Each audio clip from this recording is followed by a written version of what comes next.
जून माह 2025 का दूसरा सप्ताह कन्या राशि के लोगों के लिए कैसा होने वाला है। जय माता दी दोस्तों, आप सभी का स्वागत है हमारे YouTube चैनल अमृता एस्ट्रो में।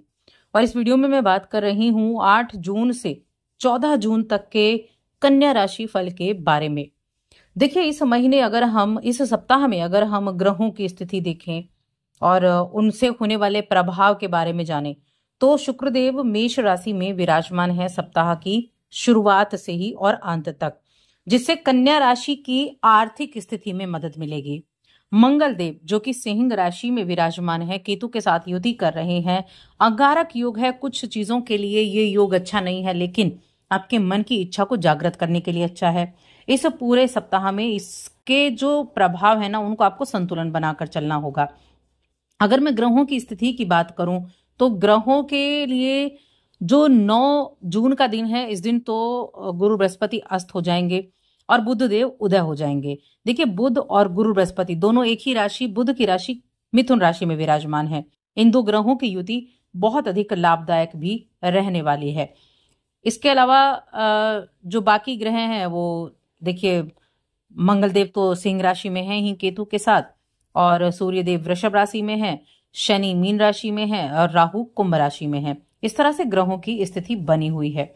चंद्रदेव की अगर हम बात करें तो चंद्रमा सबसे तेज गति से चलने वाले ग्रह हैं। चंद्रदेव वृश्चिक राशि में गोचर करेंगे, धनु राशि में और मकर राशि में। जब ये वृश्चिक में जाएंगे तो आपको एनर्जी देने का काम करेंगे, आपकी छिपी हुई प्रतिभा और भावनाओं की तरफ आपका ध्यान केंद्रित करेंगे। लेकिन जब मध्य में यानी कि 11 तारीख को ये धनु राशि में जाएंगे तो आप घरेलू चीजों की तरफ ज्यादा ध्यान देंगे, पारिवारिक जरूरतों की तरफ ज्यादा ध्यान देंगे। और जब सप्ताह के अंत में ये मकर राशि में जाएंगे तो आप अपनी अंदरूनी चीजों को, यानी कि आपका जो दृष्टिकोण है ना, उसको आप परिवर्तित करते हुए दिखाई देंगे। तो इस तरह से चीजों में परिवर्तन आपको हर एक जगह पर देखने को मिलेगा। आप उसको विस्तार से जानते हैं किस तरह से। तो आगे बढ़ने से पहले छोटा सा निवेदन है, चैनल पर पहली बार आए हैं, अभी तक चैनल को सब्सक्राइब नहीं किया है तो सब्सक्राइब जरूर कर लें।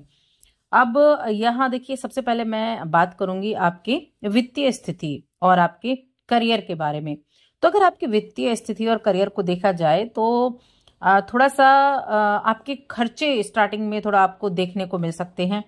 ऐसे खर्चे जिनके बारे में आपने सोचा ना हो, हम कह सकते हैं छुपे हुए खर्चे अचानक से सामने आ जाए। कुछ महंगी चीजों की खरीदारी करने के लिए आप सोच विचार करने लगे, तो इस तरह की चीजें हो सकती हैं। देखिए, मेष राशि में शुक्रदेव की जो उपस्थिति है ये आपके अंदर थोड़ी भावुकता बढ़ा देगी, थोड़े खर्च करने की प्रवृत्ति को बढ़ा देगी। और जो सिंह राशि में मंगल देव की स्थिति है वो आपको थोड़ा सा जोखिम उठाने की तरफ रहेगी, लेकिन सावधानी आपको रखनी होगी, सावधानी पूर्वक काम करना होगा। बिना सोचे समझे बहुत बड़े कुछ ही ऐसी चीजों से नहीं जुड़ना है, जोखिम नहीं लेना है आर्थिक संबंधी।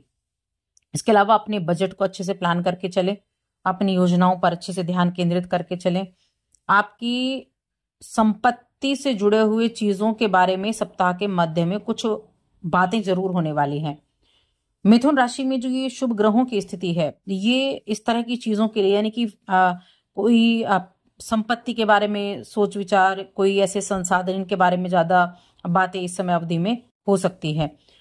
करियर के मामले में अगर देखा जाए कन्या राशि के जातकों के लिए, तो आपका कौशल अच्छा है और ऑफिस में आपकी योजनाओं को सराहा जाएगा। किसी तरह के निवेश कर रहे हैं तो उन निवेश से भी मैं कहूंगी आपको अच्छे रिजल्ट मिलते हुए दिखाई देंगे। और देखिए, जो सप्ताह की शुरुआत है ना, तो सोमवार को आपको संपत्ति से संभावित लाभ और बचत में वृद्धि भी होने की संभावनाएं हैं, क्योंकि भाग्य आपका मजबूत रहेगा।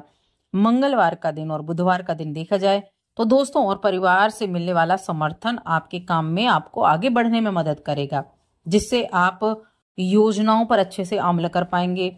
स्थिर आय के साथ दूसरों से आगे बढ़े रहने की कोशिश आपकी रहेगी। हालांकि गुरुवार का दिन और शुक्रवार का जो दिन होगा वहां थोड़ी सी अनावश्यक चिंताएं हो सकती हैं। एक होता है ना, मन में चिंता चल रही है लेकिन एग्जैक्ट समझ में नहीं आ रहा है कि किन चीजों को लेकर चिंताएं हैं, बस टेंशन है मन में। और ऐसी ऐसी चीजों के लिए टेंशन है जो असल में बहुत ज्यादा मायने नहीं रखती, उन चीजों को लेकर आपने टेंशन ले रखी है, तो टेंशन रह सकती है, जिससे प्रेरणा कम हो जाएगी। थोड़ा ध्यान रखें। आपकी माँ का समर्थन आपको मिलेगा जो आपको आराम देता हुआ दिखाई देगा। आपकी माता बहुत सपोर्टिव रहेगी आपके लिए। शनिवार का जो दिन है वो आपके काम में प्रगति लेकर आएगा। कुछ आपके पुराने दोस्तों से आपकी मेल मुलाकात इस दिन होगी और अपने रिश्तों को आप संवारने की कोशिश करेंगे। स्थितियों में सुधार होता हुआ भी दिखाई देगा। तो इस तरह की चीजें आपके लिए इस समय अवधि में रहेंगी। देखिए, सप्ताह में आर्थिक दृष्टि से तो ठीक है, निवेश के मामले में भी ठीक है, पारिवारिक जीवन में सुखद वातावरण भी रहेगा। लेकिन आपके जो 12वें भाव में ये एक योग बना है ना, मंगल और केतु का अंगारक योग, ये थोड़ा आपको एक तो खर्चे आपको दिला सकता है, ट्रेवल आपके करा सकता है। और कोई भी अगर तरह आप पैसा अगर आप लोन लेना चाह रहे हैं, कहीं से ऋण लेना चाह रहे हैं, तो उसको तो आपको बहुत सोच समझकर ऋण लेना होगा। काफी सोच समझकर इन चीजों पर आपको ध्यान देना है। कहीं चीजें आप कहीं चीजों को बिगाड़ ना दें, ये खास तौर से ध्यान रखने वाली चीज होगी। क्योंकि 12वें भाव में ये आपको हॉस्पिटलाइज भी करा सकते हैं, यानी कि हॉस्पिटल के चक्कर भी काट सकते हैं आप। आपकी सेहत प्रभावित हो सकती है यहाँ मंगल और केतु की युति से। तो थोड़ा सा बस ध्यान रखना है, पैसे उस चीजों पर ज्यादा खर्च ना हो तो ध्यान रखना है। अब 11 तारीख को ना ज्येष्ठ पूर्णिमा का दिन भी है और ये ज्येष्ठ माह चल रहा है। ज्येष्ठ माह सबसे जो उत्तम, हम कहते हैं उत्तम महीना माना जाता है।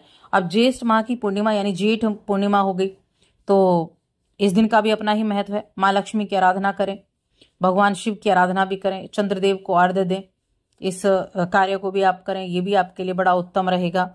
आप इस सप्ताह के अंत में कुछ ऐसा भी रह सकता है, घर की व्यवस्था, मरामत और सफाई ऐसी चीजों पर की जिम्मेदारी ले सकते हैं और अपने परिवार में एक नेतृत्वता की भूमिका निभा सकते हैं।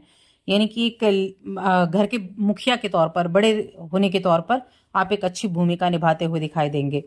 शिक्षा की बात करते हैं तो स्टूडेंट्स को एकाग्रता में कठिनाई हो सकती है, भावनात्मक रूप से ध्यान भटक सकता है। ऐसे में आप देखिए, जब चंद्रमा आप मध्य में, सप्ताह के मध्य में धनु राशि में होंगे ना, तब जिज्ञासा और अध्ययन की रुचि आपकी बढ़ेगी। नई चीजों पर आपका ध्यान रहेगा, नए चीजों की खोज करने की तरफ रहेगा। अगर आप समूह अध्ययन यानी कि एक ग्रुप स्टडी किससे जुड़ते हैं तो आपके लिए अच्छा है। और जब सप्ताह के अंत में चंद्रमा मकर राशि में होंगे तब आप अनुशासन और स्पष्टता दिखा पाएंगे। मिथुन राशि में बुध और गुरु की उपस्थिति आपकी स्मरण शक्ति और आपकी अभिव्यक्ति को अच्छा बनाएगी। जिस चीज को पढ़ेंगे वो आप कंठस्थ उसको कर पाएंगे। बस स्टार्टिंग में थोड़ा सा ध्यान रखना है, एकाग्रता में कठिनाई हो सकती है। कब? सप्ताह की शुरुआत वाले दिन, क्योंकि चंद्रमा उस टाइम पे नीच के होंगे वृश्चिक राशि में। बाकी समय अच्छा रहेगा। अगर आप किसी परीक्षा की तैयारी कर रहे हैं तो वहां भी अच्छे योग बन रहे हैं आपके लिए, अच्छी प्रगति आपके लिए देखने को मिल सकती है। अब बात करते हैं रिलेशंस के बारे में, यानी कि आपकी लव लाइफ के बारे में बात कर लेते हैं। कन्या राशि के जातकों के लिए तो आपकी लव लाइफ देखी जाए तो अच्छी रहेगी। ऐसी कोई बहुत बड़ा इशू आपके लिए नहीं दिखाई दे रहा है कन्या राशि के जातकों के लिए। अगर आपका किसी से झगड़ा चल रहा था अपने प्रिय से तो उस को ठीक करते दिखाई देंगे। और दाम्पत्य जीवन में कोई नया मेहमान आ सकता है जो दाम्पत्य जीवन को बेहतर बनाने का कार्य आप करने वाले हैं। कोई अगर विवाद चल रहा था जीवन साथी के साथ तो उस विवाद को भी आप खत्म करते हुए दिखाई देंगे। तो यहाँ चीजें काफी अच्छी हैं। देखिए, अगर आप किसी ऐसी चीज से जुड़े हैं ना, जैसे राजनीति वगैरह हो गया, तो यहाँ अच्छे अवसर आपको देखने को मिल सकते हैं। अब उपाय की बात करते हैं, क्या उपाय आपको करना है। एक तो आप बुधवार के दिन हरी मूंग का दान जरूर करें, ये करें। और प्रतिदिन अपनी मानसिक स्पष्टता के लिए ओम नमो भगवते वासुदेवाय इस मंत्र का जप प्रतिदिन करें, मन ही मन लगातार करते रहें। ये आपके लिए एक नई एनर्जी देने का काम करेगा, आपको सोचने में स्पष्टता लेकर आएगा। तो बस आज की इस वीडियो में इतना ही।